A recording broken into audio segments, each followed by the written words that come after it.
Hello and welcome to Not Without My Sister. I'm Beatrice McCabe, joined by my sister Rosemary McCabe, who has a few words of beseechingness to say. Never mind. Hello and welcome to Not Without My Sister. My eye is beginning to twitch. I'm Beatrice McCabe. I'm joined by Rosemary McCabe. And before we get started, I just wanted to remind everyone we have a Patreon. So if you want to hear more ridiculousness like this, you can sign up on Patreon for $5 a month. You'll get an extra episode each and every Friday, and you'll get your regular episodes without ads. And let me tell you, the Patreon is where Beatrice feels free to get even stupider than she is on the main channel. So you have that to look forward to. I'd like to, it's not stupid, right? I just realised I cannot clap. As I did that clap. It's not stupid. I just realised I can't clap. I tried to bang my hands together like a seal, like a rubber seal. Her fingers are not even connecting. What? Yeah, well, I clapped. Why are your fingers pointing out so wide? It's really I don't know. weird. I clapped and only the inside, the very central sections of my palms connected, and it really hurt. And I was like, I cannot clap.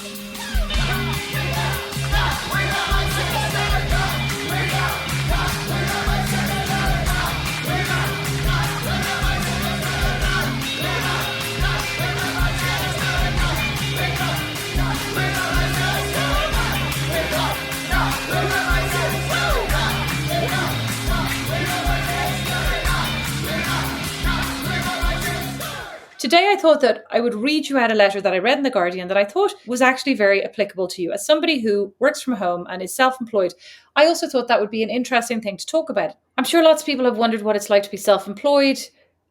Is it worth it? What are the benefits? What are the pros, the cons, etc., etc.? And this was an interesting article because it also included what happens when your mom has an opinion on it. I thought you could probably relate to this. So it says, I'm proud of my career. My mom simply cannot take my work seriously. I don't actually think that's true of you. I think mom takes your work very seriously.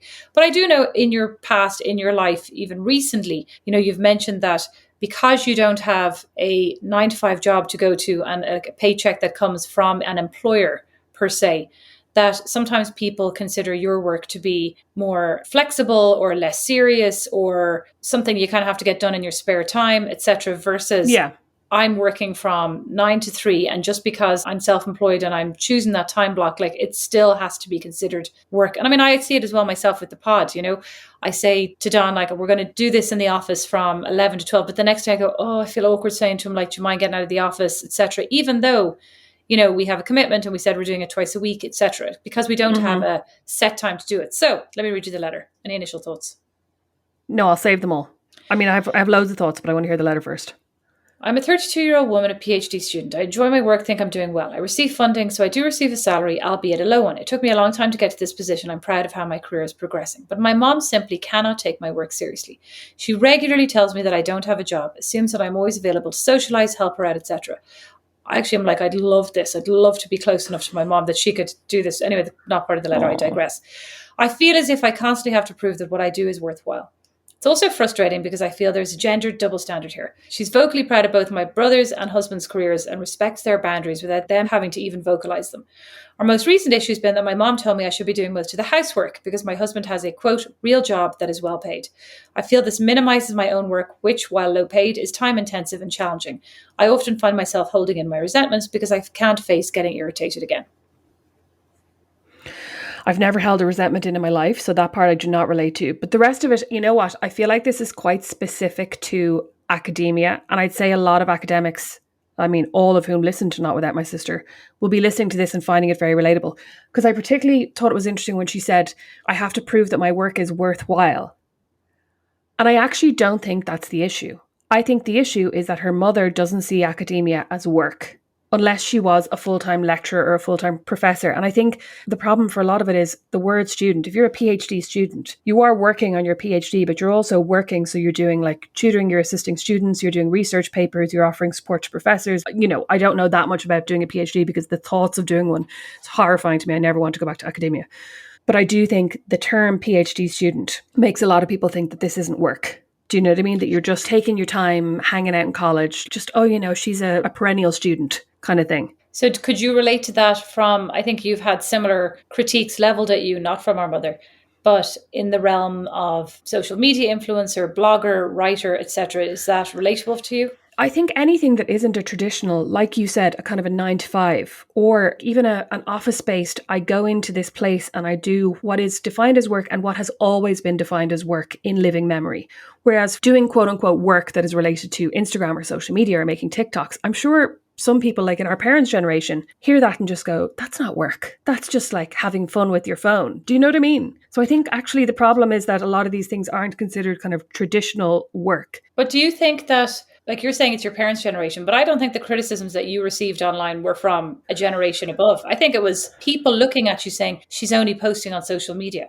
She's only blogging. She's only like uploading pictures of it. But like, it is work. You know, I mean, there's a lot of work that goes into being a blogger. Like I see Suzanne Jackson sometimes, for example, will say, you know, this is very time consuming. The amount of edits that went into this, the amount of work that goes into setting up one image, etc. Mm-hmm. Like it's a marketing job, you know? Yeah, yeah. I mean, I think it's kind of two-pronged. I think there are people who just think this isn't a job because, or like this shouldn't be a job because it's ridiculous, right? I think there are certain people who just think that they're like, you should have to work a quote unquote normal job that like you had to go to college for and then went into, or that you started on a track and got from A to B and B to C and C to D, instead of like going completely off-piste onto this job that like didn't exist 10 years ago. So I think there are some people who are just like, this is ridiculous that you can make money from this. And because I think it's ridiculous, I don't believe it's real. Do you know what I mean? Like, I think that's kind of their attitude to it. And then I think there is another swathe of people who, I mean, when kind of social media people or content creators get criticism leveled at them that basically, oh, you should go and get a real job. I think a part of it is like, you seem to be having too nice a time doing what you're calling your job. And I, meanwhile, am in an office from 9 to 5 or 9 to 6. You know, it's grand, but I'd much rather be at home doing what you're doing, which, as far as I can tell from your Instagram, because maybe I do 10 stories in a day, right? And that's 10-30 seconds. So what's that, 5 minutes in total of my day? They think I'm just like sitting on the couch, uploading a picture to Instagram and then making myself a nice sandwich. And that's my work for the day because I posted a picture of the sandwich online and I consider that content creation. But actually, there's a lot more that I'm doing behind the scenes that I don't share. But I do feel like sometimes people see what they think you're calling work and they're like, no, you should have to get a real job and do work like me out of the house that I don't particularly love. And I'd much rather be doing what you're doing and getting like a case full of free lipsticks at the same time. So I think sometimes looking at what content creators call work can be kind of, I don't know, like upsetting for people. And I like in a kind of a jealousy, you know what I mean? But like not in a bad way, but I understand it. Dismissive maybe. And do you think that world still exists, the influencer world that existed at the, like you were very much at the forefront of that? Do you think that still exists, the case of free lipsticks, etc., etc.? Oh yeah. Do you think it's changed? I think it's changed in that I see more and more influencers. I haven't seen anyone in Ireland, but I've seen a lot of Canadian and American influencers who now will state up front, I don't take PR, because they basically were like, it's so wasteful. I was getting so much stuff. I couldn't possibly use it. And I would much rather buy the things that I want to review and then consider that a business expense. So I think it's changing in that sense, that people who are receiving all this free stuff are starting to go, this isn't necessary. I can go and spend the money on the things I want to review or the things I want to experience.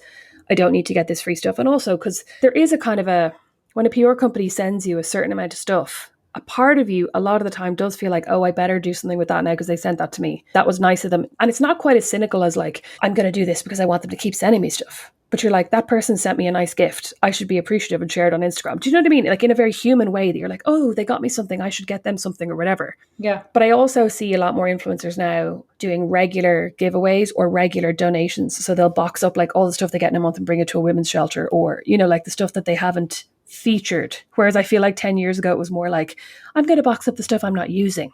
Whereas now, and maybe it's just the way they're saying it, and maybe they're still doing the exact same thing, but people are talking more like, you know what, I featured XYZ and everything else is going to a women's shelter. Because if I really needed a new lipstick, I would just buy it. And do you think that companies do, like you do purchase a lot of things on Instagram, right? So you are influenced. Mm-hmm. I mean, I purchase things on Instagram too, but not so many, I feel like, because I've had not necessarily great experiences in every case. I think I've been less, I find it less transparent than other maybe vehicles sometimes. Just things have arrived, the quality looks different, Yeah. the scale, size looks different, whatever. I don't tend to get that, like if I go to the more traditional format, Yeah. Do you trust people? Would you buy something that is recommended to you by an influencer that you like? How do you go about making those purchases? Or is it more things that you're targeted with? No, I will buy things that I see on influencers. It used to be more makeup. Now I think I wouldn't necessarily trust is the wrong word, but I'm just more like, you know what? You don't know any more about makeup or skincare than I do. And just because that works for your skin doesn't mean it's going to work for mine. So if I see somebody going, this is a paid partnership with like X brand and I'm recommending this face cream, I'll still try and do my own research. Sometimes I'm just like, oh my God, that packaging is so nice. I'm going to buy it. I'm going to try it. You know what I mean? Like I'm very easily influenced in a very basic way where it's just simple. I'm like, I like the look of that. I like the packaging. I like, like the price point. It's ridiculously expensive. Sounds perfect for me. Like, I'll buy it. There was that thing recently on TikTok where an influencer whose name I don't know was pulled up for wearing fake lashes in an Instagram ad for mascara, or TikTok, where she'd gone, oh my God, guys, like I got this new mascara and it's amazing. Like, let me show you the before and after. And in the after, she was wearing false lashes, right? And there was a big furore over it. And people were like, can't believe you would mislead your followers, blah, blah, blah. And then other people were pointing out mascara ads have been using false lashes for years. Now, they do now have to put in a little disclaimer, don't they? Or maybe that's only in the UK. I think they have to say this image was enhanced. I think so. But if you know something has been hashtagged ad or is a paid partnership, you know that the person selling that product is being paid to make it look as good as possible. So if somebody says to you, oh my God, this is the most amazing foundation, do I trust that it is the most amazing foundation if it's an ad? Not really, but it makes me aware of the foundation. You know what I mean? I know it exists. I know the name of it. I'm like, oh, that looks okay. Like I might try that next time I'm in Ulta or Sephora or whatever. I do more buy clothes. If I see an influencer wearing clothes and they're like, oh my God, I bought these jeans. They're so nice. They're high-waisted. They're this, they're that. Because I find that seeing that kind of stuff on quote unquote real people helps me a lot more than seeing it on the models. You know what I mean? When you can see it on somebody moving around in front of their mirror and showing you details and stuff. So I will buy clothes more from influencers than I would beauty and skincare. The thing is as well, I don't follow anybody who I think would outright lie. And if I thought somebody would outright lie, I just wouldn't follow them. So like, if I think somebody is coming on doing like an ad for something and I'm going, there's no way in hell. Like, if I'm following Eva Longoria and she's like, I just dyed my hair at home with my L'Oreal True Match or whatever. I'm like, fuck off, Eva. You did not. You went to like the Vidal Sassoon salon in Beverly Hills. You know what I mean? I like the way you're on first name terms. I think that etiquette thing we just read said that if you're going to speak about a celebrity, you should give their full name, because just calling them by their first name sounds really obnoxious. So, well, I had already said Eva Longoria, so it was only in the second mention. Massive fail there, Rosemary. Okay, let's go back to the letter. Our most recent issue had been my mom told me I should be doing most of the housework because my husband has a real job that is well paid. So, as somebody who works from home now with a husband who's now back at work, and that's been the majority of your experience. How do you feel the household tasks are divvied up? Is it fair or is it not fair? Especially in the last couple of months when Brandon was at home. Do you this think is what I was about to say. Even credit when he was was at given to home, you? Yeah. No. And when he was at home and I was working full-time and plus, you know what I mean? Full-time plus trying to do extra stuff because he had been laid off and I was trying to make more money, I was still doing more of the housework. But I think that's also a gender thing. I think that's the most obvious statement in the world. I think that's a gender thing. Women tend to take on more of the housework. But it's not because the men don't do it or because the women take it on? Do the I men, think both. I think men weaponize their incompetence. I did a piece for Evoke recently on weaponized incompetence. And men use the fact that like, oh, I'm just not very good at folding the towels. And you go, I'll just do it. You know what I mean? You're like, it's actually not hard to fold towels and you could just figure it out. Like, as long as you don't pile them in a bunch in the cupboard. Look, that's something I'm definitely working on in my relationship, even though dads tell me over and over again, just to get on with things. You'll just spend your whole life nagging and you get nowhere. Nagging. Fucking words that I hate. Breaths, it is nagging. It is nagging. That word, let me just even look up the definition of that word. The definition of nagging is a woman pointing out something that you've done wrong or have failed to do. Annoy or irritate a person with persistent fault finding or continuous urging. Now, I'm sorry, but like, is this not victim blaming? If there is persistent fault finding because there are persistent faults, then is the person not a persistent faulter? Should I not just be like, you're a nag, you're a fault? You know what, actually? Next time you could go, stop being such a naggy. Because like they're the ones with the problem. They're getting annoyed because I'm pointing out the fact that you didn't do the thing you were supposed to do. This is typical now, isn't it? Mm-hmm. This is typical. That is typical, Beatrice. But I think as somebody working from home, you do get the Okay, in my experience, I don't know that there's necessarily an expectation from Brandon that I will do more of the housework. I don't think there is. If he was to actually be asked outright, he would say, no, I don't expect that. But I think being at home and just being here and seeing the house, like stuff like I always try and make the bed, like especially when my office was in the bedroom, I felt like I couldn't sit down and start working until the bed was made. So you end up kind of doing all the tidying first. Whereas if I was going out to the office, I wouldn't be looking at any of it. Do you know what I mean? I wouldn't be able to do the laundry on my lunch break. I wouldn't be able to run the dishwasher after I have my breakfast. Do you know what I mean? So all those kind of things, you do end up taking on way more of the housework. And I think, you know what, when Brandon lost his job, and I was talking on social media about him losing his job and it being very difficult, and I mentioned that we had stopped getting our cleaner. And I remember seeing a few comments from people basically going, oh my God, what do they need a cleaner for? She's at home all day. And like, that's similar. I'm at home all day, but I'm working from home all day. And actually, not only am I working from home, I'm also looking after the baby. So like, it's not as simple as... Yeah, no. So do you think that people, so that's actually interesting. So do you think that, I don't know, have anybody to ask or anything that I could look up for this, but do you think that when people started doing hybrid work, that cleaning people would have lost their jobs, that people then expected themselves to do more around the house, even if they were working between 9 to 5? Or do you think that's where the employer's frustration comes in, like they're not available all the time between 9 to 5? What are they doing? Running errands, cleaning their house, etc.? I don't know so this is complete speculation, right? If the instance of people getting cleaners or getting, help at home, if it went down, I feel like a lot of that would just be to do with people don't feel comfortable being in the house with their cleaner or their laundry person or, like whoever they're hired to do whatever around the house. And I mean, it was different because it was COVID, right? So when COVID was happening in the height of it, a lot of people were like, we're not getting our cleaner because it's just exposing us all to more people, or, he's not working, she's not working, whatever. But I think a big part of it, if people are now hybrid working and have decided not to have a cleaner, I'd say a big part of it is like, I feel too awkward, because I feel really awkward if I'm in the house when the cleaner's here. Do you mean I feel like I should be helping her? Oh, I don't feel awkward, but I'd say it's also, obviously people like, budgets, income is a problem, right? So for a lot of people also, just in general in life, but also now, with kind of people being let go and laid off, like me being a prime example. But also there's a benefit also to allowing yourself to work and not be distracted by, like, to have a break and take a break instead of, as you were saying, do the laundry. Like, the day is very hectic I find when I'm here and I'm working, and then when I stand up to make a cup of tea or whatever, I'm like, I'll just throw this thing as a dishwasher, I'll run in, put on a wash. Like, you're very hectic. Now, of course, it makes things easier later on that evening, potentially, but it adds a lot to the stress of the day, Yeah, it does. And one of the things that I find working from home that I think never occurs to anybody when they're like, get a real job, is that you don't end up taking any breaks. So obviously I'm eating, right? But if I go down to have lunch, if I'm in the office and I'm going down to have lunch, I'll go down, get something to eat it, and come straight back up to the office. I'm not taking 45 minutes or an hour to sit down and like read a book and relax. Do you know what I mean? Because I'm working. Do you think people think that of you, or you're suggesting people do that in offices? I'm suggesting in a lot of offices, or any offices that I've worked in, I know your experience is very different, but any offices that I've worked in Ireland, everybody took their lunch break.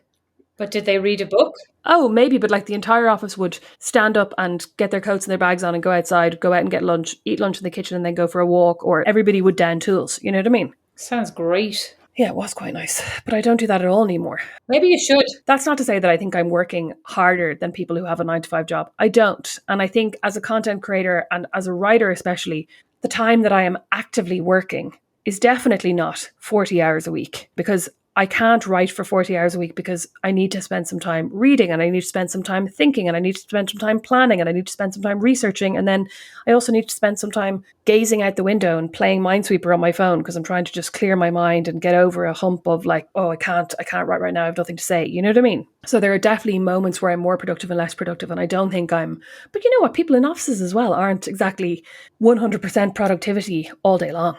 Not all people in offices. I read a great article, don't know in what, but I don't know what the woman's name was either. You'd be surprised to hear, but I think she worked in banking or investment, an Irish woman, and she said that she drops her kids to school, then she works from home, right? Then she comes home, she has meetings, blah blah blah. Then she takes a lunch break, goes for a 3-mile jog, and I was like, now that's what's wrong with me.